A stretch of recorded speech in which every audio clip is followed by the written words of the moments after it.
I guess a real quick update. I am currently going to a GI doctor because I went back for a follow up because I started methotrexate. I think I've been on it now for about 6 weeks.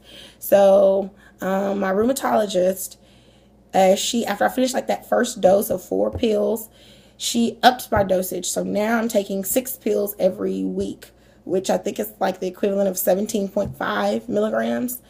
Um, I haven't had any horrible side effects, thankfully.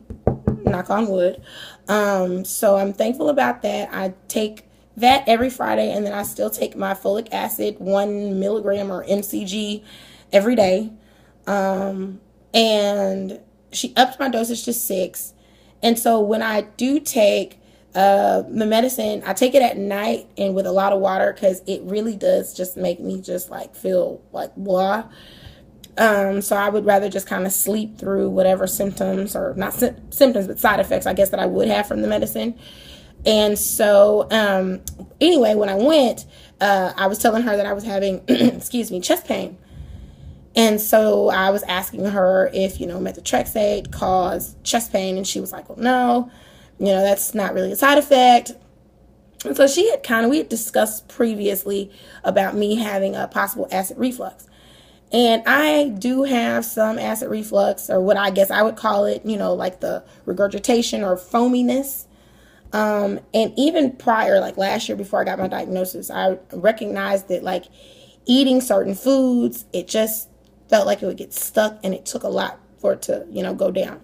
Anyways, so she referred me to a GI doctor, and I went and saw him on Friday. So now they're going to like refer me out, and I'm going to have an endoscopy done essentially to see, like, I guess if I have dysphagia or how bad it is, which is basically like difficulty swallowing liquids and foods. And then, of course, to see, how bad my acid reflux is. In the meantime, they've put me on Protonics, and so I take one of those a day. And he told me, of course, the main thing, obviously, is you have to just be mindful of the foods that you eat, because certain foods will cause you to have reflux or inflammation, whatever. And so that's, I guess, something new, but not really. But it's just like, good grief. I'm going through all this other stuff, but whatever. I'm not really complaining about it. It's just an update. So anyways, I just wanted to get on here and talk to you guys about how I was feeling. And I'm just hopeful that things are going to get better, and I'm going to get to a place where I can at least be more physically capable to do exercises, especially to help with my range of motion. So anyway, I would love for you guys to share, your experience just emotionally and mentally. Like, what do you do for self-care? What are you doing? What's your support system look like? I mean, of course, it probably consists of friends and family, but, how have, your friends and family responded since you got your diagnosis?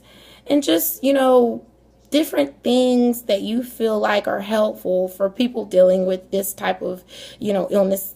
And so, like, comment, subscribe. I hope you guys enjoyed the video, and please, guys, share your stories. I think that this is so important to talk about, because a lot of times we tend to go through things like this on our own, and we find ourselves depressed and upset and angry and bitter.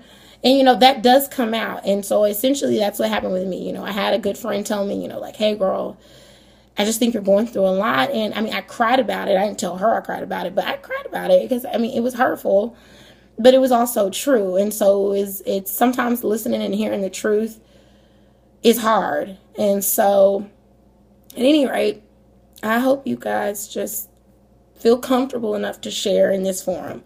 So anyways, again, this is Kim, aka K Rinse. I hope you guys enjoyed this video, and I will talk to you guys next time.